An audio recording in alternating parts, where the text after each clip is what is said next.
gecikme oldu, teknik gecikme oldu arkadaşlar ve Arzu Altıntaş'la birlikteyiz. Hoş geldin Arzu. Hoş bulduk. Sana ve herkese iyi yayınlar. Hepimize, herkese güzel bir yayın olsun arkadaşlar. Değerli dostlar, magazin dünyası yine hareketli. Bu arada Mert Ramazan Demir Yunanistan'da, onu da konuşacağız. Neden gitti, kiminle gitti? Hepsini konuşacağız. Yorumlarınızı büyük bir dikkatle izliyorum. Mesajlarınızı büyük bir dikkatle okuyorum. İzliyorum demişim. Okuyorum arkadaşlar. Ve hak verdiğim yönler de çok fazla bazı eleştirilere, ama bazı acımasız eleştiriler de var. Onları da saygıyla karşılıyorum. Sizlerin arzusu, sizlerin isteği bizim için çok önemli. Lütfen eleştirmeye devam edin. Her konuda soru sormaya devam edin yayınlarımızla ilgili ve bizi eğer beğeniyorsanız, takip ediyorsanız dostlarınıza da tavsiye etmenizi rica ediyorum dostlar. Lale Arzu hoş geldin, özel abonem. Lale Hanım hoş geldiniz. Sana da merhaba diyor. Ben yine görmüyorum yazıları ya. Niye? Ay, peki diğer bir başka programa daha konuk oluyorsun. Orada da görmüyor musun? Orada farklı program var. Orada da görmüyorum. Ama sende görüyordum. Şimdi görmüyorum. Bak bu ekranda şeyler var Evet, ya. Onlara sırayla bas. Onlardan biridir o yani. Oraya yanlışlıkla basıyorum. basmışsındır. Aşağıdaki oka bas. Bir orayı kurcala. Dostlar, evet, Ay Yıldız boş ver Bilal abi, takip ediyorlar demek ki eleştiriyorlar. Yeşil olduk. Yeşil, yeşil olduk. Teşekkür ederim Ay Yıldız. Kedicik de burada. Bu ne ya? Manyola. Eee Merhaba Manyola, Mulisi, Olga. Görüyor musun şimdi? Yok görmüyorum. Neyse kalsın öyle. Bas, bir yerlere daha bas, görene kadar bas. Ya Yanlış bu sohbete budur ya. basıyorum. Yok yani. Aşağıda bir şeyler var, onlara bas. Bastım onlara da. Peki, bir şey çıkmadı diyor arkadaşım. Evet dostlar, bu arada dün bir güzel bir konu açmıştı Arzu Altıntaş. Susuz Yaz dizisinin, Mert Ramazan Demir'in oynayacağı dizinin eski bir sinema filminin tekrar uyarlaması olduğundan söz ediyorduk. O konuda güzel bir tartışma konusu açmıştı. Onunla ilgili de sizden gelen ilginç bir görüş var. Onu da biraz sonra sana yine Servin işi sağlam moderatörümüz merhaba dedi. Merhaba diyenleri de okuyamıyorsun tabii, ben söylüyorum. Hiçbir şey Merhaba, görmüyorum ben. çok güzelsiniz diyenler var Arzu. Ya lütfen ya. Bana da söyleyin bir şeyler ya. Hep Arzu'yu met ediyorsunuz. Güzel, Güzel göz, bakan gözler. güzel bakan gözler. Evet. Dostlar, iyi ki varsınız. Şebnem hoş geldin. Keçecioğlu. Olga da burada. Hoş geldin Olga. Şeheyda. Beyrut'tan değil mi Şeheyda? Evet. Dostlar, peki. Gökhan Özen. 2 gün evvel evlendi şarkıcı Gökhan Özen. Nikah yaptı. Düğün yapmadı. Gerekçesini bugün gazeteci arkadaşımız Mehmet, neydi Mehmet'in soyadı? Televizyonda. Üstünde. Üstündağ. Mehmet Üstündağ güzel haberler, özel haberler yapan bir arkadaşımız TV8'de. O açıkladı sebebini ve Gökhan Özen bunun bilinmesini istememiş. Arkadaşlarına da söylemiş kimseye söylemeyin diye. Ama Mehmet örnek olsun diye söylüyorum dedi Arzu. Meğersem Gökhan Özen'e bir senedir deprem bölgesi Antakya'dan yazan bir adamcağız varmış. 2 çocuklu bir aile babası. Evi yıkılmış depremde. Evimiz yok, yardım edin Gökhan Bey diye. E, Gökhan da işte 2 senedir elinden geldiği kadar küçük küçük yardımlar yolluyormuş. Küçük küçük dediğime bakmayın, oranını bilmiyorum da yani evi en sonunda almış, oraya getireceğim.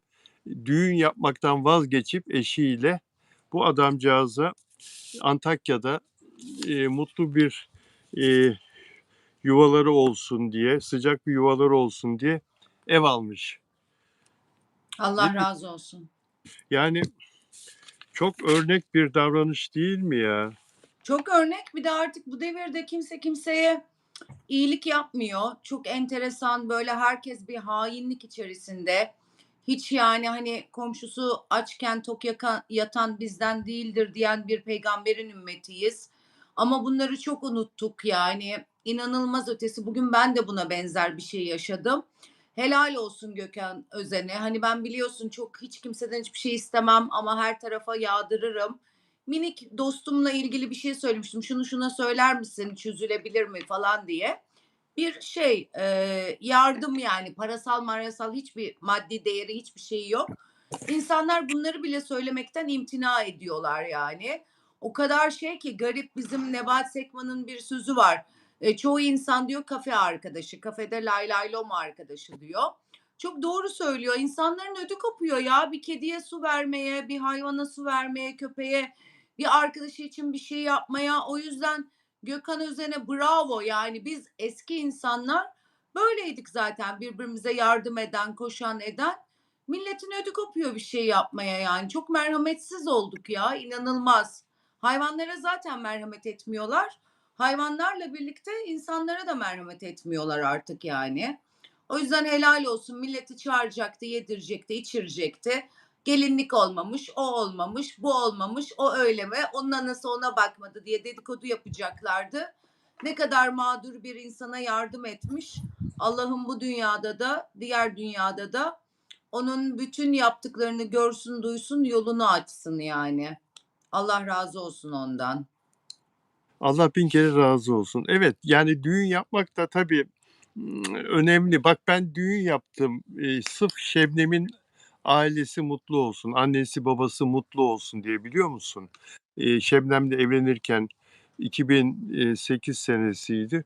Yani sırf eşimin kafası dik olsun, başı dik olsun, annesinin babasının başı dik olsun, mutlu olsunlar, akrabalarına karşı, çevrelerine karşı, eee, onları onore etmek için. Yoksa ben de nikâhla Şebnem hiç ağzı var dili yok, tanıdın sen. Yani sadece nikâhla Ay evleneceğiz evet. de evet, sadece nikâhla evleneceğiz Şebnem, lütfen, deseydim hiç kırmazdı beni. Evet, evet. Şebnem dünyanın en tatlı kadını, deseydin ki şurada bahçede evlenelim ya da şu Tabii, köşede, kabul ederdi. O kadar naif, zarafet dolu, çok gözü görmüş, gönlü tok bir kadın kabul ederdi ama işte mesela senin de zihninde ne kadar acayip. Hani aile mutlu olsun, değil mi? Birileri görsün. Aslında buraları geçmeliyiz yani. Ben hiç sevmem düğün müğün. Öyle kimseyi de mutlu etmek için düğün müğün de yapamam. Hiç vallahi giderim kocamla Avrupa'da evlenirim, gelirim. Oraya çağıracağım, konuşacaklar. O öyleydi, bu böyleydi. Ama toplumda yani bizim toplumumuzda düğün çok önemli. Çok çok enteresan ve şey şaşalı düğün çok önemli değil mi? Ne yedirdiğin, ne içirdiğin, gelinlik, o bu çok çok hala önemseniyor toplum tarafından. Aynen öyle, doğru söylüyorsun. Şaşalı düğün, çok önemli. Bütçene göre tabii, yani, en iyi şekilde yapmak ister ama insanlar. Gökhan Özen'e helal olsun. Düğün yapmak yerine bir depremzedeye ailesine ev almış. Eee, bravo. Peki, Allah mutlu etsin onu ve Amin. eşi Naz Canbaz'ı tebrik ediyoruz, kutluyoruz. Dostlar, yorumlarınız bizim için çok önemli. Lütfen, yorum yazmaya, mesaj yazmaya devam edin. Elimizden geldiği kadar. Süreyya Hanım hoş geldiniz. Süreyya Diker özel abonem. Siz yazarken not aldım. Emmanuel Emi Guller, Andorra'dan devamlı izleyicimiz. Andorra, cennet ülke, Avrupa'nın en küçük ülkesi Andorra'dan daimi izleyicimiz. Ona da selam olsun buradan. Hola diyelim, İspanyolca konuşuyorlar. Fransa-İspanya sınırında dağların arasında küçücük, hiçbir vergi, tek kuruş devletin vergi almadığı dünyanın en zengin ülkelerinden biri Andorra. Ee, Peki, peki O dostlar. zaman Andorra'da yaşayanlara sesleniyorum. Benim fotoğrafımı herkese gösterin, bekar olanlara. Andorra'ya taşınmak istiyorum. İpek, yine Emi Güler, bu arkadaşımız Andorra'dan mesaj yazarken İpek de fark etti Andorra'dan yazdığını. Meğersem Andorra'ya kayak yapmaya gidermiş İpek. Yıllar önce. Yıllar önce. Bayılırım ben o ülkeye dedi. Bayılırım dedi. Ah, beni davet etsinler de gitsem keşke filan demişti. İpek'in de öyle bir bağlılığı var oralara, o topraklara. Peki Rafet El Roman, yılların popüler şarkıcısı, 60 yaşında artık, hala aşk konusu konuşuyor. Aşk konusuna eskisi gibi çok kafa yormuyorum diyor. Demek ki nasıl Maşallah. eskiden nasıl kafa yoruyormuş. Güzelliğe de odaklı değilim artık. Ya bu adam konuştukça batıyor be. Hep itiraf geliyor konuştukça. Böyle oturup sohbet edebileceğim, yormayan, entrikasız, oyunsuz, kafa dengi biri olmalı. Oldu. Bulursam söylerim. Sonunda Rafet Roman yaşlandı. Darısı Hakan Peker'in başına. Ya bu Rafet El Roman adamı öldürür ya. Gençken aynanın karşısına geçiyordu. Bana o zamanki eşi, senin de arkadaşın olan eşi söylemişti. Bu boşanma aşamasında. Onun da ağzı var dili yoktu. O zaman genç kadınlık döneminde Tuğba, eşi, çocukların annesi Tuğba'nın, o boşanma döneminde ya aynanın karşısına geçiyormuş. Ne yakışıklısın sen ya Rafet ya. Üstü çıplak. Ne yakışıklısın sen ya. Gördüğüm en yakışıklı erkeksin ya falan, böyle böyle bir adam kendini beğenmiş. Yıllar geçtikçe olgunlaştı biraz ama bu çapkınlık hep kaldı onda. Hayatınıza birini alacağınız zaman kızlarınıza danışır mısınız diye soruyor. Hürriyet Gazetesi'nden Cansu Topçu, değerli meslektaşımız, Hürriyet Kelebek haber müdürü. O yapıyor röportajı.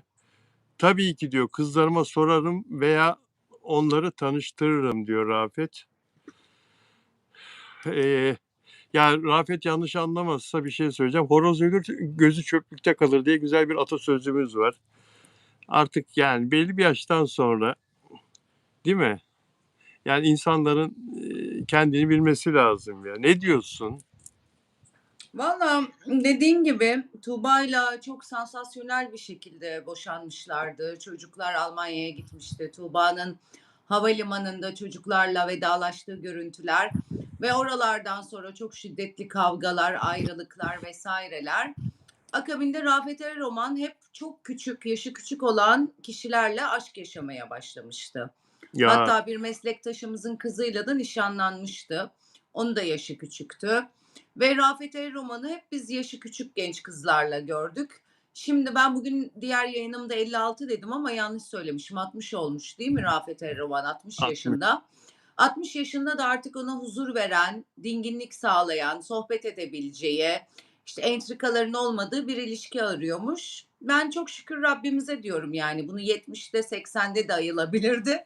60 yaşında ayılmış. Enteresan. Su ve Şevval'i tanıyorum ben. O kadar terbiyeli, o kadar hanımefendi, o kadar mis gibi yetişmiş çocuklar ki. Biri Amerika'da okuyor, biri Almanya'da babasının yanında. O kadar örf, anene, adetleri biliyorlar ki, o kadar tatlı kalpli çocuklar ki. Rafet o zamanlar çocukları götürdüğünde hepimiz çok kızmıştık. Bugün de aynısını söyledim. Çocuklar birazcık böyle telef olsalardı ya da hayata karışamasalardı aynı kızgınlığımız devam ederdi. Ama Su ve Şevval'e baktığımda dünya tatlısı çocuklar. Rafet El Roman çok güzel yetiştirmiş.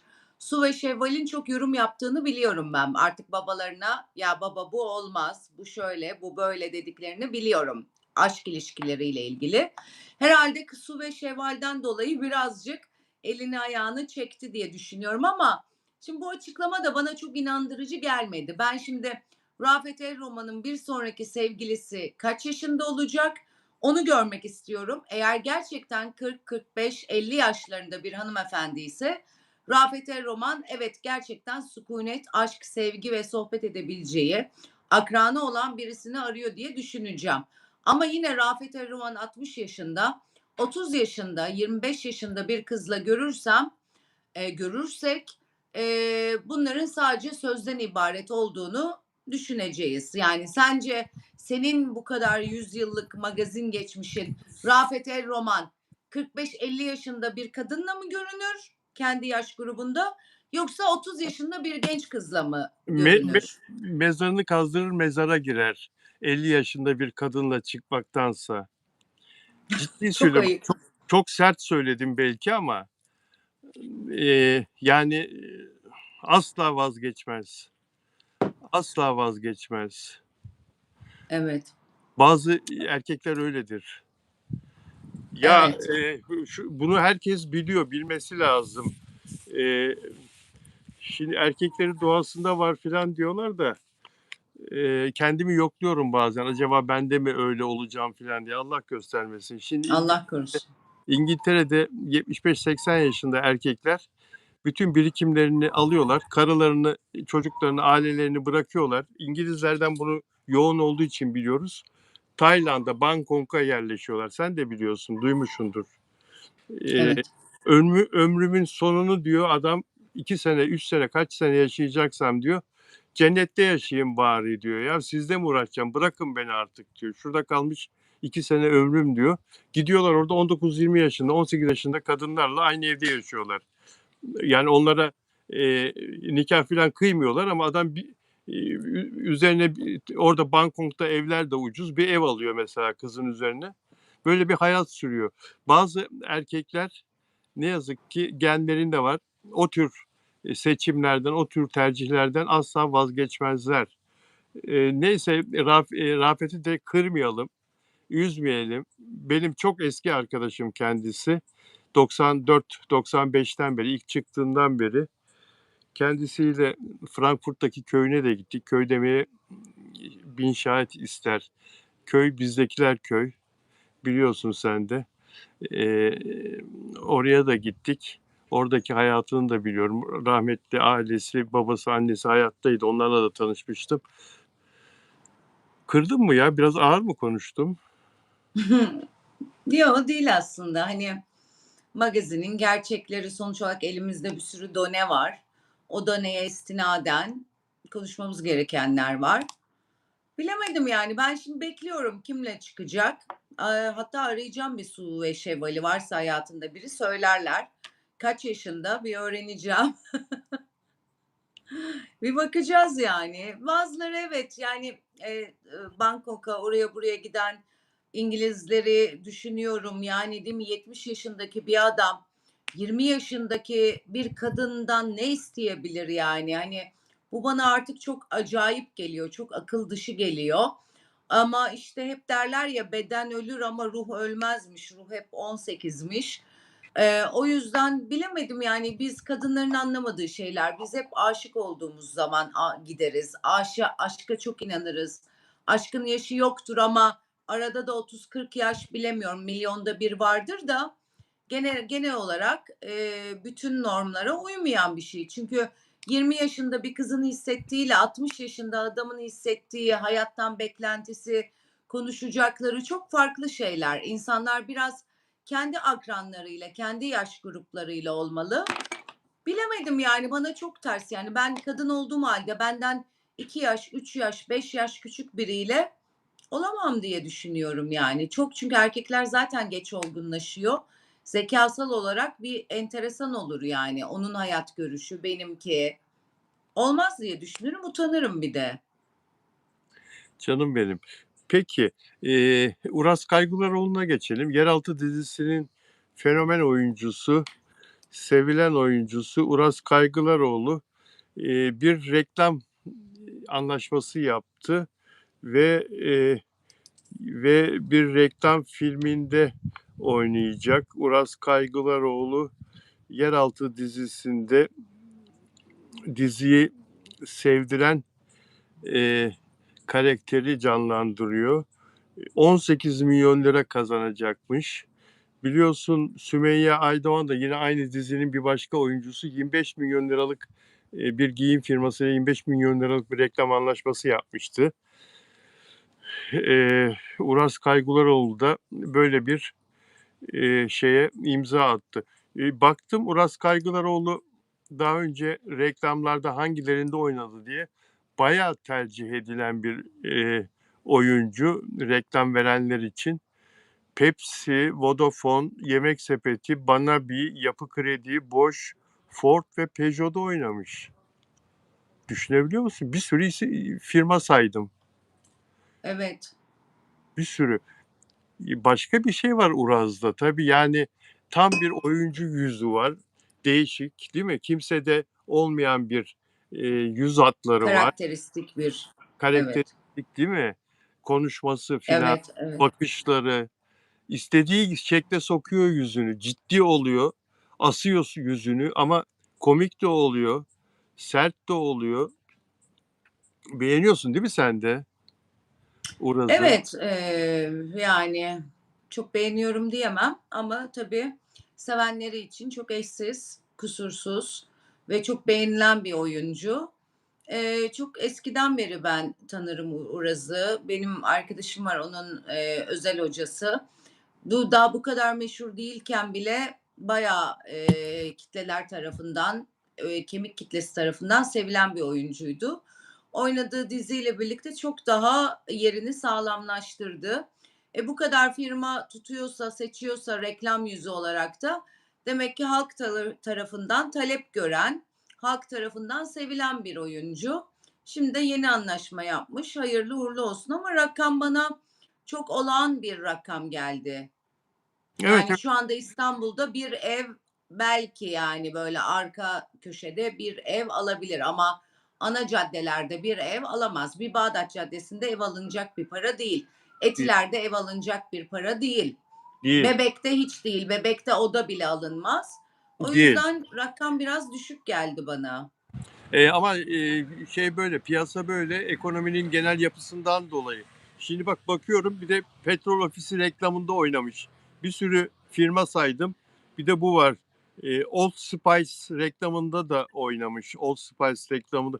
Yani adam e, halk tarafından çok beğeniliyor. Reklam Evet. firmaları da biliyorsun hem reklam veren esas firma hem de reklam veren reklam firması e, anketler yaparlar. Kimi oynatacağız diye. O anket sonuçlarından sonra karar verirler genelde.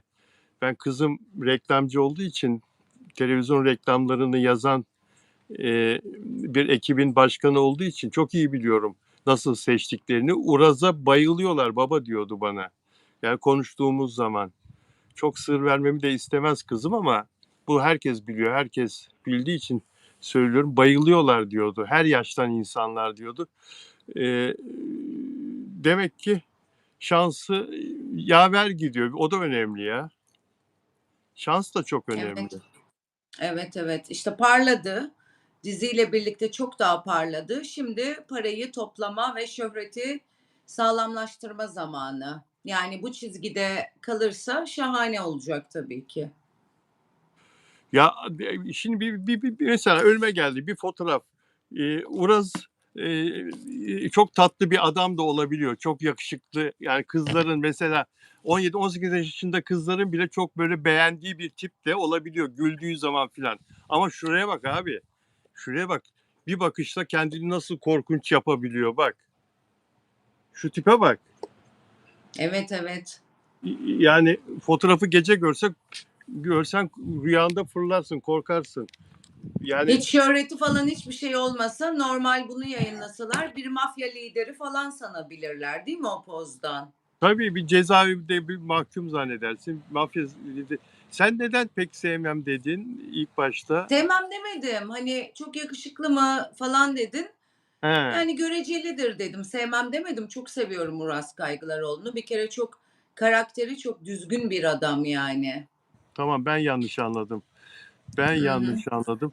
Peki o zaman o dün konuştuğumuz şeye senin güzel bir pencere açtın.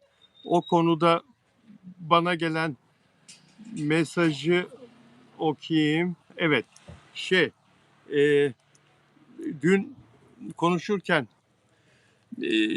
dedik ki hani 60 senelik sinema filminin yeniden uyarlanması gerçekleşecek dizi olarak. Lale Arzu merhaba. Uraz da sempatik diyor. Özel abonem ve iyi bir oyuncu. Cem Yılmaz da şimdi daha da parlayacak. Cem'le onlar kanka zaten biliyorsunuz Lale Hanım. Bir ara kavga ettiler, tartıştılar, görüşmediler. Ama Cem akıllıdır. Uraz gibi bir insanı hayatından çıkarmaz ve yeniden yanına aldı. Şimdi Gora 4'te harikalar yarattıkları birlikte söyleniyor. Peki konumuza dönersek arkadaşlar, dün Arzu dedi ki Susuz Yaz dönem filmi ne gerek var? Sıfırdan bir dizi hikaye bulunsun, orada oynasın Mert Ramazan Demir dedi. Şimdi ben de kendisine destek verdim. Güzel bir fikir dedim. Keşke öyle olsa. Ecle Apa rumuzlu bir arkadaş yazmış. Diziler ve filmler zaman içinde uyarlanıp yeniden çekilebiliyor. Dünya çapında bu gerçekleşiyor. Hollywood bunu çok yaptı ve çok başarılı oldu. Örneğin Titanic'i böyle izledik. Ya da Ocean's Eleven, The Addams Family. Bunlar çok başarılı olan yeniden yapımların sadece birkaç örneği. Ben sorun görmüyorum diyor. Bu bir fırsat diyor. Mert kesinlikle bunun üstesinden gelir ve parlayacak diyor bu arkadaş. Evet, tabii bu da verdiği örnekler çok doğru, çok doğru ve çok daha fazla da örnek sayılabilir.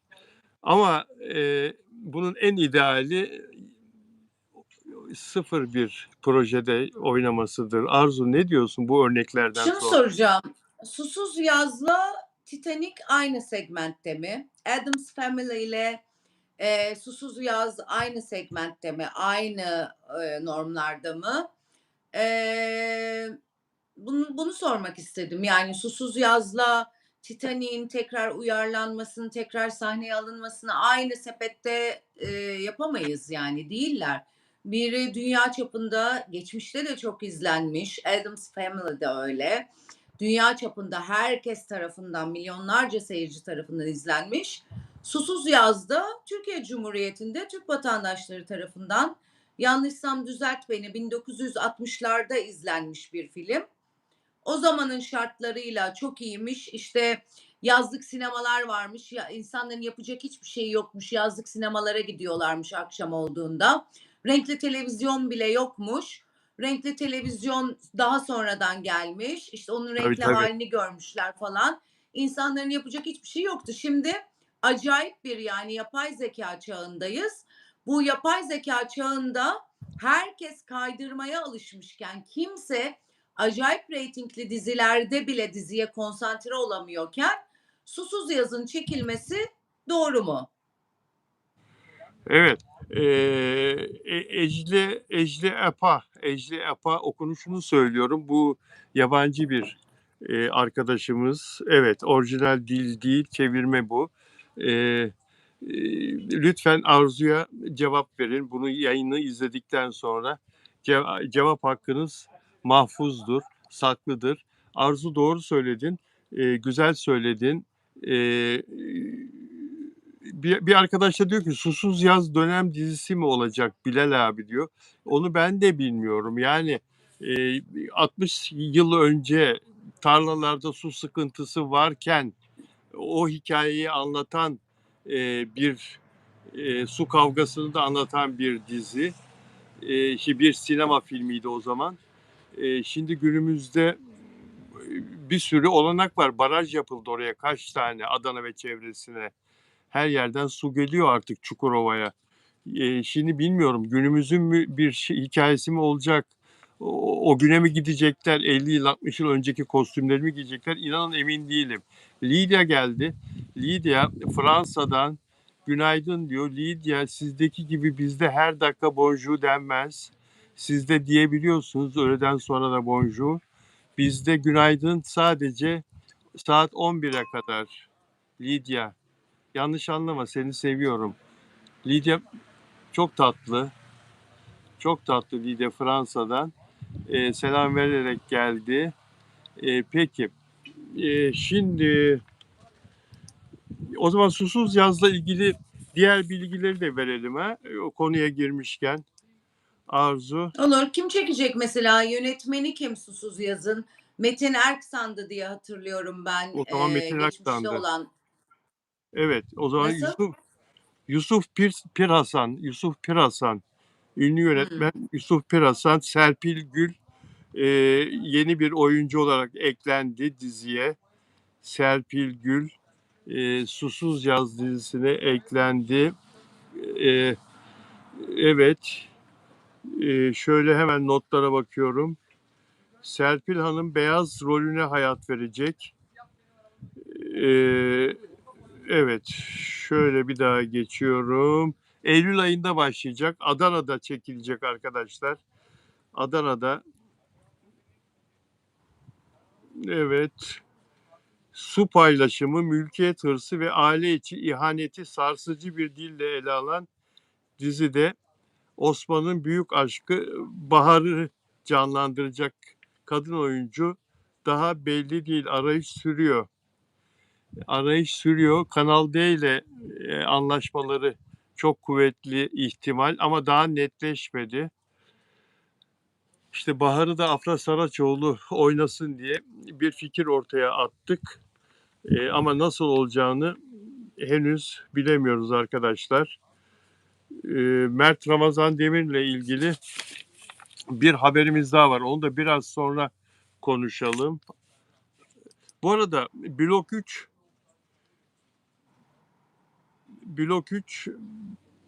bugün bir story paylaştı. Storiesinde çok güzel gülüyorsun, iyi ki doğdun canımın içi diye bir kadının doğum gününü kutladı. Blok 3 ile 2,5 sene evvel aşk yaşayan oyuncu Nilsu Berfin Aktaş bundan 1-2 ay evvel Demet Akalın'la Sinan Akçıl'ın programına katılmıştı ve Blok 3'ün kendisi için hiç şarkı yazmadığını söylemişti ama orada konuşurken Blok 3'ten bahsederken gözleri de nemlenmişti Nilsu Berfin Aktaş'ın ve Blok 3 de o konuda hiçbir zaman bir şey söylemedi. Yani ben ona şarkı yazdım yazmadım bir şey demedi. Fakat bu paylaşımı yapması bugün Nilsu Berfin Aktaş'ın doğum günü bugün. Bu paylaşımı yapması fanların bunu Nilsu'ya yaptı. Bu paylaşımı Nilsu'ya yaptı. Onun doğum gününü kutladı. İyi ki doğdun canımın içi diye bugün bu paylaşımı yapması. Bugün Nilsu'nun doğum günü gerçekten de. Geçti Bolu'nun pazarı. Geçmiş olsun. Geçmesin ya. Hayat çok kısa be hayatım Niye ya. ya? Hayat çok kısa ya. Kadınları, size aşıkken gönlünü hoş edeceksiniz. Size aşıkken insan gibi davranacaksınız. Adam gibi davranacaksınız. Kadınlar gittikten sonra doğum gününü kutla, her gününü kutla, bir değeri yok yani. Ama yani sevgi kalmış bak adamda. 2,5 sene oldu ya. Nilsu'da da varsa sevgi. Nilsu'da kalmamış. Nilsu'da kalsa döner. Gözleri Çöp nemlenmişti. poşetleriyle kapıya atılmamış mıydı? Evet evet evet. Ya bak nasıl hatırlıyorsun? Nasıl hatırlıyorsun? Şeye verilmişti değil mi? Kulübeye konulmuştu. Güvenliğe. Güvenliğe konulmuştu. Nilsu Kıyafet. hayranıyım ben. Çok güzel hareket. Siyah çöp poşeti, kıyafetleri. Buraya girişiniz artık yoktur. Lale Finito. katılamazsın. Bitti. Lale katılamazsın. Lale Arzu diyor ki Arzu Hanım tebrikler katılıyorum size diyor. Ya Lale. Ya Canım Allah Lale Allah. Arzu. Adaşım. Hayat bir şans daha verilecek kadar bir şey ya. Cömert olmalı ya. Sevmişler bir Tabii zaman yapın birbirini. yapın. Kafamız karışıktı. Öyle yapmak istemedik. Öyle değildi. Kusura bakma. Kadınlar da böyle beklesin, dursun. Hep sizi affetsin. Geçti. Kusura bakma diye ne güzel şarkıydı Blok 3 biliyor musun? Çok güzel bir şarkıdır o. Git. Arzu gitti. Arzu gitti. Arzu geri gel. Arzu geri gel. Demedi. Arzu gel artık. Adana'da çok güzel çiftlikler var diyor. Zeynep katılıyorum sana. Moderatörler şarkı sözlerime cevap verir misiniz? Bir şey soruyor galiba şarkı sözlerim. Bakacak arkadaşlar şarkı sözlerim. Arzu gel. Arzu gitti. Arzu gel. Ya ben burada ne Blok 3'ten yanayım arkadaşlar, ne Nilsu Berfin Aktaş'tan yanayım. Ben aşktan yanayım. Aşk olsun. Arzu nereye gittin? Bak soruyorlar nereye gitti Arzu? Şarkı sözlerim. Arzu televizyon yapımcısı. Arzu editör. 5 dakika magazin Instagram sayfasının patronu. Şarkı Bilal abi için buradayım diyor. Teşekkür ederim. Arzu Hanım haklı diyor Sto. Siz kadınlar. Selvin işi sağlam gazeteci. Evet. Günümüzde uyanacak Suzer zengin birini canlanacak. Mert demek ki ya da abisi zengin bilemem. Stoak kadın gidince geç kalır diyor.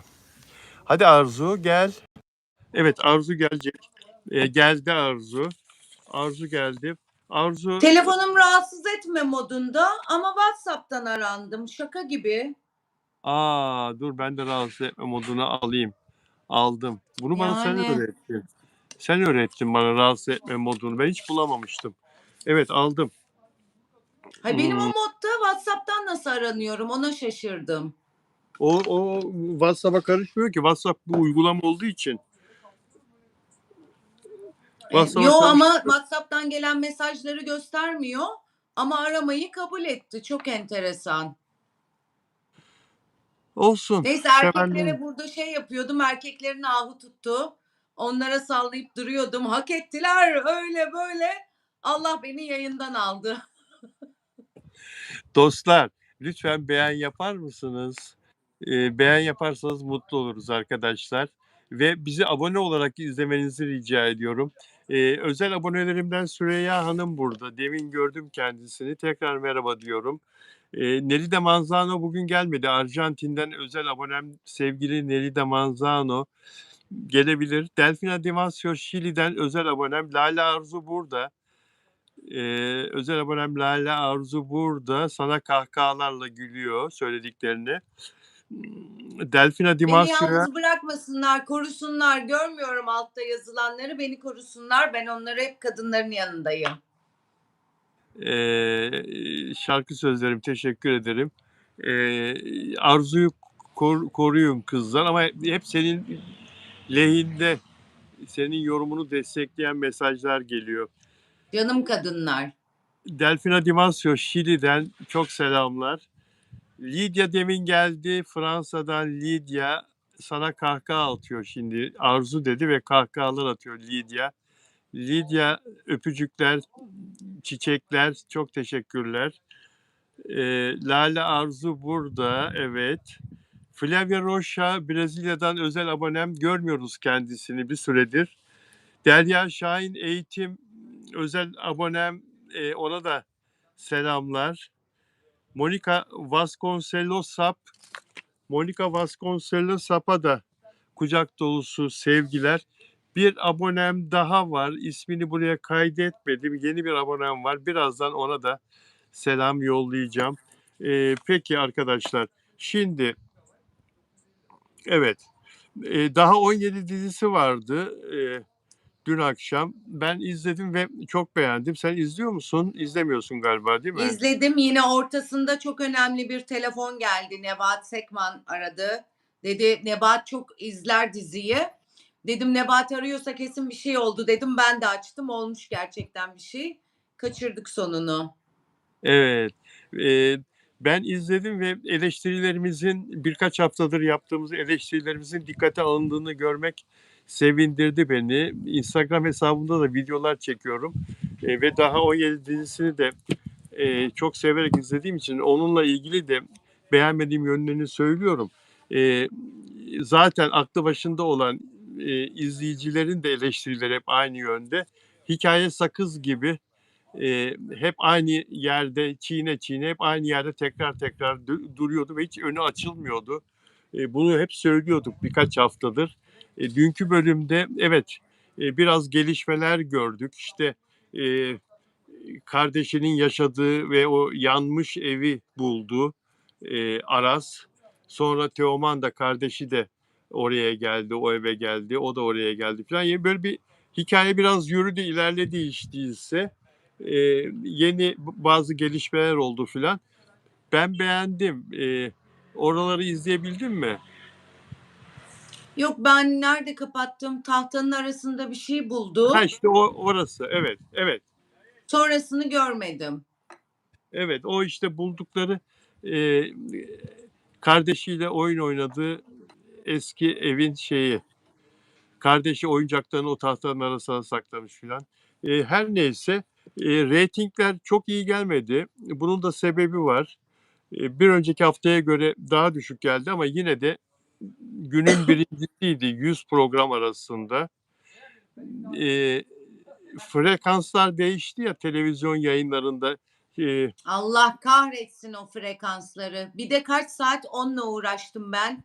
Bu oda gitti. Öteki oda gitti. Yatak odam komple gitti. Teknik servis geldi. Yapamıyor yatak odasını. 2 tane saçma sapan kanal gözüküyor yatak odasında. Ben zaten özürlüyüm. Böyle şeyleri hiç yapamam. Evde televizyon namına bir şey kalmadı. Nasıl yapacağız kardeşim biz bunları? Nasıl yapacağız?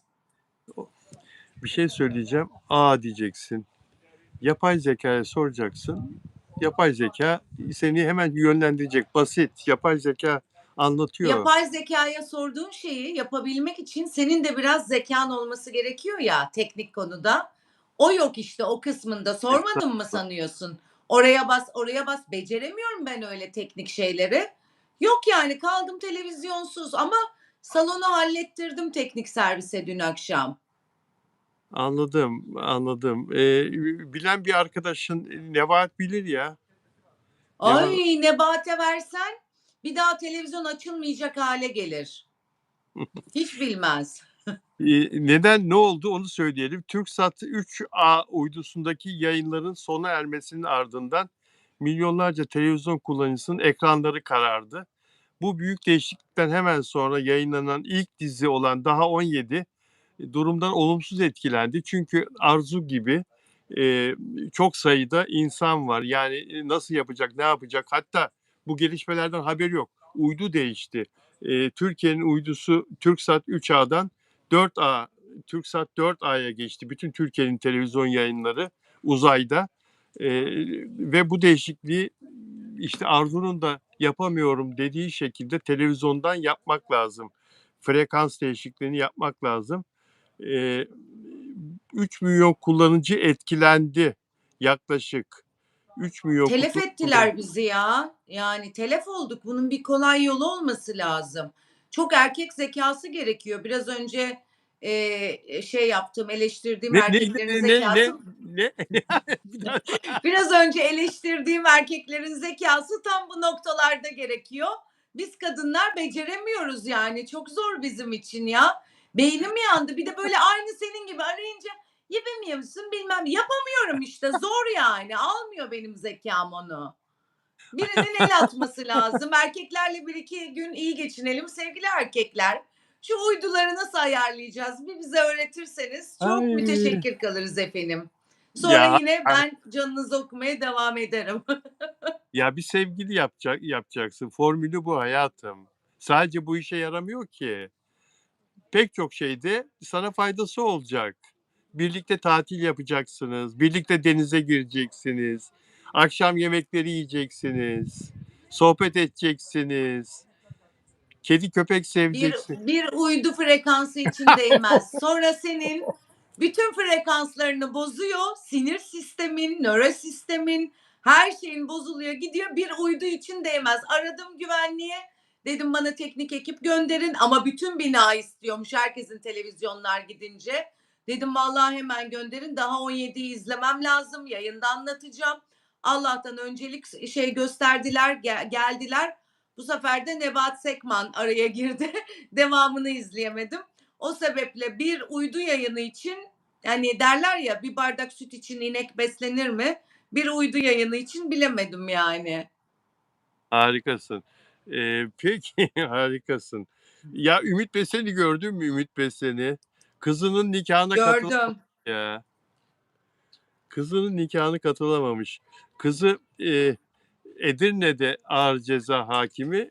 Evlendiği beyefendi de Edirne'de avukat. Nikah Edirne'de oluyor haliyle. Edirne'de yaşıyorlar. Bodrum'da Ümit Besen sahne programı varmış. Uçağı kaçırmış. İstanbul uçağını kaçırmış. Dolayısıyla kızının nikahına yetişememiş. Ümit Besen'de oldu mu olası böyle bir enteresanlık vardır yani. Evet. Çok tatlı bir insan. Çok tatlı bir insan ama oldu mu olası onda böyle ufak ufak sakarlıklar vardır Ümit Besen'de. Özünde çok iyi bir insan. İsterdi tabii kızının nikahında olmak. Ne demek ya olmamak? İstemez mi? Tabii ya. Ya Yazık. En mutlu gününe şahit olamamış. acaba nasıl kaçırdı uçağı ya? Yani Bodrum programını iptal et. Kızınla aynı zamanda alma programı. Ne bileyim ben yani. Yazık. Bak ne diyeceğim. Diğer telefonumu açtım. Oradan bakmaya çalışıyorum yazılanlara. Aynur Eroğlu demiş ki bir tane yayıncı kuruluşun adını vermiş. Onlar çözemedi. Biz kadınlar nasıl çözeceğiz demiş. Kahkaha atmamak için zor tutuyorum kendimi. Çok doğru söylemiş. TürkSat uydusu mu? Onu gördüm, çok zor tuttum kendimi. Diğer telefondan bakıyorum. Şimdi buradan hiçbir şey görmüyorum. Çok zor tuttum. Karnıma ağrı girdi kendimi kasmaktan. Diyor ki o çözememiş. Biz nasıl çözeceğiz? Çok doğru yani. İnsanlar şeyde kaldı. Telefonlarda anlatıyor adamlar da biz kadınlar anlamıyoruz yani. Onlar çözemedi. Biz nereden çözelim? Ya Çok çok alem bir yorum. bu televizyon cihazlarından da hep bilmiyorum. Bak diyor ki bir arkadaşımız ben zaten televizyondan değil telefondan izliyorum diyor. Ben de çoğu zaman telefondan izliyorum zaten. Çünkü sağda solda oluyorsun. Televizyonun karşısında evde olmuyorsun filan. Telefondan izliyoruz. Yıllar Akşam ama telefondan da açılmıyordu Kanal D, biliyor musun? Demek ki herkes oraya yüklendi. internette öyle mi? Açılmıyor muydu? Evet, ben daha 17'ye bakayım yorum yapayım diye teknik servis gelene kadar telefondan açmaya çalıştım. Asla Kanal D sayfasına bağlanılmıyordu. Enteresan. Yani mesela bunu yapacaksanız bölge bölge yapın. Kadıköy yapın, Bağdat Caddesi yapın, Bağcılar yapın, değil mi? Peyderpey geçelim o uyduya yani. Bu ne yani? Bir anda her şey gidiverdi. Peki tatlı arzu. Hasan Cankaya, komik adam Hasan Cankaya. Bağdat Caddesi. Ondan sonra ne dedin? Kadıköy, Erenköy. Bağcılar. Erenköy. Sırayla bölge bölge. Yani Senin oturduğun semti en sona bıraksınlar. En son değiştirsin. kendileri bilir. Sonra dizileri yorumlayamam. Kendileri bilir. Evet. Hasan Cankaya evlendi biliyorsun ve eşi Duygu Kaya'nın doğum gününü kutladı. İyi ki doğdun, iyi ki varsın, seni çok seviyorum. Yani yıllardır, yarım asırdır ünlülerle ilgili onları takipteyim işim gereği. Bu Hasan Kaya ile Duygu Karabaş çifti gibi sanki gizli ajanlar. Duygu Karabaş'ın ne yaşı belli, ne doğum tarihi belli, ne işte ne bileyim ben ailesinin kimler olduğu belli. Her şey sır biliyor musun? Her şey sır. Allah Allah. Kaç yaşında doğum gününü kutlamış. Merak ettim ben yani işim gereği 16 Ağustos mu 15 Ağustos mu 17 Ağustos mu kesin öğrenmek istedim filan. İpek'le konuşurken mesela bunlar önemli biliyorsun. İpek astrolojide bir gün bile burç fark ettiriyor. O yüzden kadının yaşı yok, şeyi yok. Doğum tarihi yok. Nerede tanıştılar? Nasıl tanıştılar? Hiçbiri yok. Hiçbiri yok. Zaten yapay zekayı da sorduğun zaman yok yok yok diyor. Her soruna yok diyor. Cevap yok. İnternette yok diyor. Nedir bu gizlilik ya? Ha? Ne diyorsun? Çok enteresan, evet, hiçbir bilgi olmaması enteresan. Yani biz evlensek valla 20 sene önceden başlarlar. Şurada şunu yedi, burada bunu yedi, bu böyleydi, şu şöyleydi. Totomuzdaki donun rengine kadar her şey çıkar ortaya yani. Ya ben karımla nasıl tanıştığımı yazmaktan gurur duyarım sosyal medya biyografime. O yani soranlara cevap vermekten. Bunu sır gibi saklıyor. Ve nikahını nasıl duyuruyor biliyor musun Hasan Cankaya? Zaten New York'ta Türk evinde konsoloslukta evlendi. Sosyal medyada dün böyle bir şey oldu diye paylaşıyor. Dün böyle bir şey oldu diye paylaşıyor. Enteresan insanlarla karşılaşıyoruz. Hayatta yürürken, ilerlerken. Evet.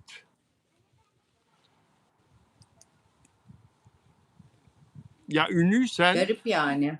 ya ünlüysen merak ederler seni. Eşini merak ederler. Sevgilin varsa sevgilini merak ederler.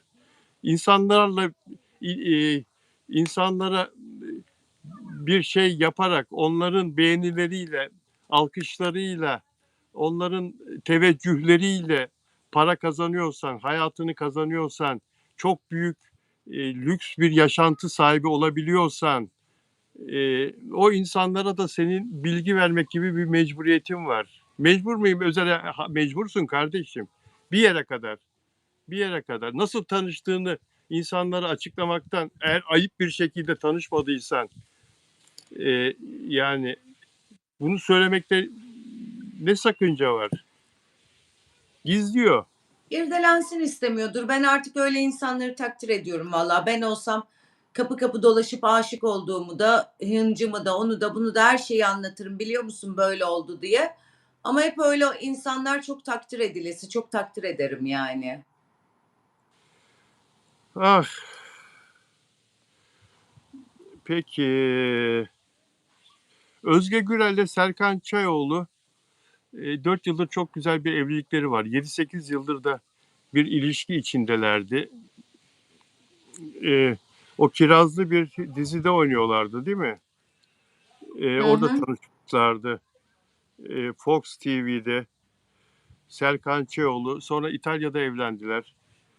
E, Şimdi Serkan Çayoğlu Hilal Altınbilek'te bir sinema filminde Öngörü isimli Disney Plus'ta oynayacak bir sinema filminde oynuyor. Filmde sevişme sahnelerinin çok olması Serkan Çayoğlu'nun eşi Özge Gürel'i fena halde kızdırıyor. Fena halde kızdırıyor. Ve eşiyle Serkan Çayoğlu'yla böyle bir senaryoyu nasıl kabul edersin? Bana niye danışmazsın diye bir ay konuşmuyor. Bir ay küs kalıyor. Bu iddia sinema çevrelerinde çok konuşuluyor. Ve hatta Hilal Altınbilek onları barıştırmak için araya giriyor. Serkan Çayoğlu'yla dizide seviştiği, sette seviştiği iddia edilen oyuncu. Ne yapıp ne edip sonra ikna ediyor çifti Hilal Altınbilek. Sen de kadın olarak düşün. Bir başka kadın geliyor oyuncu. Hayır diyor, yanlış anladın diyor. Biz diyor gibi yaptık diyor sadece. Kocanla sevişirken hiçbir şey hissetmedim, inan bana diyor. Sen de oyuncusun diyor filan. Böyle konuşa konuşa ikna ediyor. Ne kadar enteresan değil mi? Oyuncu Valla benim kocam olsa kimse gelmez öyle. Gelmemesi için elimden geleni yaparım. Hiç umurum olmaz yani. Çünkü güvenip evlendiysem, işinin gereği de oysa hiçbir zaman karışmam. Bir laf da söylemem. Hiçbir kadını da öyle kapıma getirmem. Çünkü egosal olarak sarsılırım yani. Kıskanmam. Yani işi oysa kıskanmam. Niye kıskanayım? evet, işi o, kıskanmamak lazım ya. Evet, Kıskanmamak lazım. yani orada hepimiz setleri biliyoruz. 150 kişi var, setçisi, ışıkçısı, osu busu. Yani yakınlaşabilir, ne olacak, işi o. İnsanlar da saygı duymalı işe. O yüzden hiçbir kadın öyle gelemez. Çok utanırım gelirse de, yani atıyorum öyle bir şey çıktı. Arzu seni çok kıskandı falan. Yok yani öyle bir şey derim. Yapamam öyle bir şey. Gereksiz işler. Evlenirken biliyordu Serkan Çayoğlu'nun oyuncu olduğunu. Onda Bilmem. sevişemez, bunda öpüşemez, bunda işte silah atamaz, bunda böyle. Kimsenin iş hayatıyla ilgili hiç kimsenin söz hakkı yoktur. Herkes gereği neyse onu yapmakla mükelleftir diye düşünüyorum. Evet. Evlendikten bir süre sonra da verdiği bir dergi röportajında Özge Gürel eşiyle aralarında kıskançlık problemi hiç olmadığını, olamayacağını, birbirlerine güvendiklerini söylemiş röportajda. Ama demek ki içine bir kuşku düştü. Demek ki sağdan soldan da doldurmuş olabilirler. Bu dijitallerde bazen sevişme sahneleri çok yazılıyor. Senin çok beğendiğin bir oyuncu var. Çok beğeniyorsun, aşırı beğeniyorsun. Onu da nasıl seviştirdiler? Nasıl seviştirdiler? Terzi, Kim o Terzi, ya? Terzi filminde nasıl seviştirdiler? Ha, Çağatay Ulusoy. Nasıl, ne kadar çok sevişti. O çocuğu oynadığı dijitalde her filmde seviştiriyorlar. Çünkü kadınlar ona bayılıyor ya. Değil mi? İzledin mi onları? Soru fazla oldu galiba. İzledim, helal olsun çekene de yönetene de. Ne diyeyim? Ay. Sinirim bozuldu. Güzel dizilerdi. Terzi'ye bayılıyorum ben mesela. Hikayesi, kurgusu şahaneydi. Yapanın, yönetenin, herkesin eline sağlık. Yapanın, yönetenin, sevişenin herkesin eline sağlık demek istedi. Ee, Sevişeni demedim. Yapanın, yönetenin, senaristin, oynayanın hepsinin eline sağlık. Çok güzeldi. Ben bayıldım Terzi dizisine. Ben çok beğendim. Filmin hikayesi, dizi çok beğendim hikayesini. Çok beğendim. Ve Çağatay'ın oyunculuğu Evet, çok başarılı hikâyeydi. O hikâyenin tamamlayıcısı da diğer sahnelerdi ama genel olarak hikâye çok iyiydi. Oynayan adam da çok yakışıklı. Diğer cast da çok yakışıklı. İnanın yakışıklı ve güzel kadınlar. Çok güzeldi yani. Mesela öyle bir tane daha yok henüz şu anda öyle bir dizi. doğru söylüyorsun. Caner hoş geldin canım. Caner merhaba diyor sana da bana da. Caner hoş geldin. Keşke Ee, görebileydim. Şuradan Okuyamıyor. bakayım. Arzu yazıları okuyamıyor onun için dedi. Evet. E, Mert Ramazan Demir Yunanistan'da ortaya çıktı. Mert Ramazan Demir Yunanistan'a kiminle gitti? Yakın arkadaşı Yasir, erkek arkadaşı Yasir ve menajeri Miray'la gittiği iddia ediliyor. Yasir'le güneşlenirken e, Leros adasında Miray'ın fotoğrafları Miray'ın çektiği, menajer Miray'ın çektiği söyleniyor. Leros adasında şimdi bir röportajında soruyorlar Mert Ramazan Demir'e bir karaktere nasıl hazırlanıyorsunuz diye. Yeterince vaktim olursa uzak bir yere gidiyorum. Öncelikle kafamı boşaltmam gerekiyor.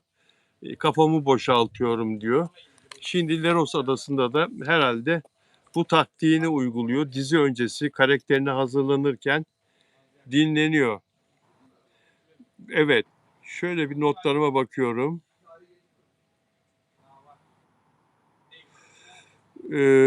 Afra Saraçoğlu ile ilgili bir şey konuşmadınız diyenlere gelsin. Afra ile ilgili bir not var. Beğendiğim bir mesaj var. Afra'ya tek başına bir diziyi ver. İnanın bana o diziyi tutturur. Çok çalışkan, çok güzel bir oyuncu ve set arkadaşlarıyla ilişkisi de set ekibiyle, set arkadaşlarıyla ilişkisi de çok iyi bir oyuncu. Afra Saraçoğlu'nun televizyonda çok büyük bir kitlesi var. Hem yerelde hem globalde. Dünyanın her yerinden insanlar onu tanıyorlar. Ve Kenan İmirzalıoğlu'yla Abi dizisinde sanki yıllardır birbirleriyle oynuyormuş gibi o 13'lük bölümde harika bir oyun çıkardı. Gerçekten öyle. Kenan İmirzalıoğlu'yla hiç yabancılık çekmedi değil mi Afra? Evet, hiç. Yani yılların Hiç. oyuncusu var. Karşında yılların oyuncusu var. heybetli bir adam var aynı zamanda fiziğiyle, miziğiyle. Yani oyunuyla ezebilir aslında partnerini, karşındakini. Kendini küçük hissedersin ya. Bu adam yılların oyuncusu filan yani. Nasıl bir özgüven değil mi? Yani o motivasyon Evet. aynı zamanda. Kenan basar yani. Hakikaten. Şimdi düşündükçe kendimi böyle tıfıl bir oyuncu yerine koymaya çalışıyorum. Kenan İmirzalıoğlu karşımda. Yani helal olsun. E, 13 yaşından beri. Geçmişte mesela Gülben Ergen, Kadir İnanır'la aynı dizide oynarken çok tereddüt etmişti, çok korkmuştu. İşte Tarık Akanlar varken daha yeni oyuncular karşı karşıya geldiklerinde hep röportajlarında okumuştuk işte. Tarık Akan'ı gördük, bacaklarımız titredi. Sette nasıl karşısına çıkacağımızı düşünmüştük vesaire diye. Şimdi günümüzde böyle röportajlar da yapılmıyor aslında, değil mi? Menajerleri çok engel oluyor. Mesela birisinin Afra Saraçoğlu'na sorması lazım. Sonuç olarak 30 yıllık oyuncu Kenan İmirzalıoğlu, bir döneme damgasını vurmuş Kenan İmirzalıoğlu, bütün genç kızların sevgilisi Kenan İmirzalıoğlu ile ilk sete çıktığınızda ne hissettiniz? Ne düşündünüz? Korktunuz mu? Ama önceden çok doğaldı böyle şeyleri söylemek. Oyuncular konuşuyordu. Oyuncular çok halkla iç içeydi. Oyuncuların aralarında menajer duvarları yoktu. Olsa da bu kadar sözleri geçmiyordu. Şimdi mesela kimse soramıyor. Yani oyuncu ve aslında menajer nasıl isterse oyuncu öyle konuşuyor. Hiç kimse havalimanında da zaten çocuklar hep bilindik soruları soruyorlar. Kimse demedi Kenan İmirzalıoğlu ile aynı sette ilk gördüğün gün ne hissettin? Kardeşim, bir dönemin ikonu. Bir dönemin genç kızların aşık olduğu bir isim Kenan İmirzalıoğlu. Hani benim yaş grubum içinde bir şey yoktu ki, Kenan İmirzalıoğlu vardı. Neydi o, bir oynadığı bir şey vardı. Yerden yere vurmuştu bütün izleyiciyi. Çok güzel bir dizisi vardı. Orada da yani hani Çok Türk kadınları için ikondu. Ama sormuyorlar yani. Neden sorulmuyor Afra Saraçoğlu'na? Ne hissetti Kenan İmirzalıoğlu'yla? Evet, çok başarılı oynadı. Ama ne hissetti? Duygularını görmüyoruz, duyamıyoruz ve duyamayacağız da yani. Değil mi? Hiç kimse Ezel, sormuyor. Hiç kimseye röportaj vermiyorlar. Ezel dizisinde diyorsun, Ezel dizisinde. E, Ezel, evet, Ezel. şimdi muhabirler de zaten bu tür soruları sormuyorlar, çalışmıyorlar çünkü. Yani bu senin dediklerini sorabilmesi için bir gazetecinin röportaj yapacağı kişinin geçmişini bilmesi lazım. Sektörün son 20 senesini, 30 senesini takip ediyor olması lazım filan. Maalesef öyle muhabirler o kadar az ki piyasada, işini hakkıyla yapan. Hep lay lay lom soruyorlar. Hep lay lay lom sorular Evet. soruyorlar. O yüzden de Bize bak ne yani? Gitti, geldi, Marsilya'daydı, İtalya'daydı. Bize ne kardeşim? Ezel diye bir diziyle adam damga vurmuş ya. Hala Türk halkı Ezel'i, Eyşan'ı, onu bunu konuşuyor, değil mi? Hala halk arasına yayılmış o dizideki isimler. Sen de bu kadar kült olmuş bir dizi ki, öyle bir dizisi yok henüz genç oyuncuların. Ezel dizisinin aktörü, bir döneme damga vurmuş Kenan İmirzalıoğlu'yla sete çıktığın ilk gün ne hissettin? Ben bunu merak ediyorum mesela. Ne düşündün? Sormuyorlar. Cevabını da alamayacağımız sorular yani. sormuyor. Maalesef ki biz merak ediyoruz. Halbuki basın adına da, magazincilik adına da çok güzel sorular bunlar. Birçok haber yapılabilecek, insanların hissiyatlarını öne dökebilecekleri, karakterleriyle ilgili analiz yapabileceğimiz birçok done olur elimizde. Ama yok yani, gittin geldin havalimanında, kulaklık var, duymadım, hadi hoşça kalın. Çok sığ oldu her şey yani. Maalesef çok sığ, çok sığ. Ve sorulması gereken, Evet, hadi öyle olsun. Ha tamam, hiçbir şey sorulmuyor. günümüzdeki gelişmelerle ilgili sorulması gereken soruları da sormuyorlar. Onları da sormuyorlar. Menfaat ilişkileri var çünkü yapım şirketleriyle bazı muhabirlerin. Bazı muhabirler ele geçirmişler havalimanını, orayı, burayı. Başkası da gidip orada bu işi yapamaz, soramaz, ünlüyü karşılayamaz. Öyle bir kıskaç içinde. Fakat çok güzel bir gelişme var. Buradan da izleyicilere duyuralım. Magazin gazetecileri Derneği isimli bir derneğimiz var bizim, MGD. 34 sene evvel kurulmuştu. Son yıllarda hiç işlevini yapamıyordu. Yönetimlerin başarısızlığından dolayı. Bunun işlevi gazeteciliği gerçek anlamda yapmak, magazin gazetecileri arasında dayanışmayı sağlamak, gazetecilerin kurallar çerçevesinde, etik değerler ve gazeteciliğin ilkeleri çerçevesinde mesleklerini yapmalarını konusunda işte üyelerine önerilerde bulunması ve halkla da gazeteci arasında Magazin Gazetecileri Derneği köprü olacak. Ünlülerle, okurlarla, seyircilerle gazeteciler arasında. Şimdi yeni yönetim geldi iş başına. Sevgili gazeteci Bülent Makar başkanlığında, Savaş Kalafat Genel Sekreter, hepinizin çok sevdiği Birsen Altuntaş başkan yardımcısı ve değerli yönetim kurulu üyeleri. İnşallah bu arkadaşların ve bizlerin de desteğiyle magazin gazeteciliği eski saygınlığına, eski çalışkanlığına kavuşacak arkadaşlar. Seyircilerin de, okurların da nezdinde işte Arzu'nun çok güzel temas ettiği, yapılamayan bu röportajlar yeniden yapılmaya başlayacak. Sahada da bu menfaat karşılığı haber yapan, soru sormayan muhabirler temizlenecek bir şekilde yeniden ya işlerini doğru düz yapacaklar ya meslekten bir şekilde kendileri çekilmek zorunda kalacaklar. Sahada da bir temizlik olacak bu anlamda. Gazeteci gazetecilik yapacak. Bunun için biraz süre gerekiyor ama çok güzel bir gidiş var. Çok güzel bir ilerleme var arkadaşlar. Henüz daha 1,5 ay oldu bu yönetim iş başına geleli. Arzucuğum sen de biliyorsun konuyu zaten. Konuya vakıfsın. Dün de bu konuda bir paylaşım sen de yaptın. Magazin Gazetecileri Derneği'nin bir duyurusu vardı. O kişinin ismini söyleyip de burada tekrar onu meşhur yapmaya gerek yok. Ama o kadar önemli ki bak, şimdi bu kişiyle ilgili mesela Magazin Gazetecileri Derneği bir çıkış yaptı değil mi? Hemen çalışanların hakkını korudu yönetim kurulu. Biz 400 kişilik bir camiayız yaklaşık. 400 üyesi var bu derneğin. Bizim haksız yere bir üyemizin karşısında kimse çıkıp da artık afra tafra yapamaz. Karşısına 400 kişiyi birden bulacak. Haksızlık haber için.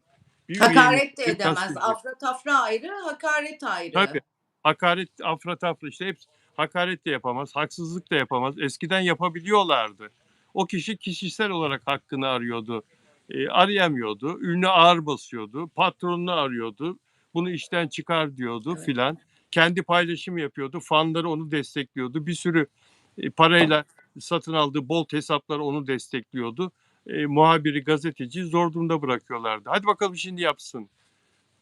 Hadi bakalım şimdi yapsın. Bakalım. Peki. Ben de buna benzeyen bir şey yaşadım. Çok pardon, duyamadım. Estağfurullah. Aynı bir sunucuyla ilgili bir haber yapmıştım. Haber de doğru, ilk ben yaptım ve gerçekten doğru. Başta kimse inanmadı. Yaklaşık 1,5-2 hafta sonra haberin doğruluğu ortaya çıktı. Orada sunucuyla ilgili yaptığımda sunucu herhalde birazcık kendi adına üzülmüş olabilir ama haber doğru yani. Şimdi kapı kapı dolaşıp beni kötülüyormuş. Aynı Allah adını Allah. almak istemediğimiz sunucu zat gibi. Yani çok enteresan, yani çok acayip, ben ne hissedeceğimi şaşırdım. Hani yalan olsa bazıları yalan yapıyor, iftira atıyor, olmayan bir şeyi mışmış gibi söylüyor. Ama gerçek bir haberi yaptım. Zaten haber ortaya çıktı, okeylendi ve haberin doğruluğu da teyit edildi. Ama buna istinaden Arzu kötü diye kapı kapı dolaşıyorlarmış. Yani ne kötülüğüm olabilir ki? Ben işimi yapıyorum, ekmeğimin peşindeyim ve bunu dürüstlükle, adaletle yapmaya çalışıyorum. İnsanlar çok enteresan. İşte bazısı arkadan dolaşıp yapıyor. Bazısı aleni hakaret içeren sözler söylüyor. Ama işin sonucunda herkes ekmeğinin peşinde ve herkes işini yapıyor. Sen mişli muşlu konuşan, hakaret eden, iftira atanlara her şeyi yapmakta özgürsün. Ama işini yapan ve ekmeğin peşinde olan insana ne arkasından ne de yüzüne hakaret edemezsin. Asla, asla Arzucuğum. Peki, çok teşekkür ediyorum. 70 dakika oldu. Sağ ol canım katkılarından dolayı. Perşembe günü yayında olmayacaksın, değil mi? Bir işin var senin. Olmayacağım, evet, olamayacağım. Bir işin var. Artık, pazar günü inşallah seninle görüşeceğiz yayında. Peki, çok teşekkür ederim. İnşallah. İzleyen herkese teşekkürler. Dostlar, çok teşekkür ederiz izlediğiniz için. Kendinize iyi bakın. Moderatör arkadaşlarım çok teşekkür ederim katkılarınızdan dolayı. Sevgiler.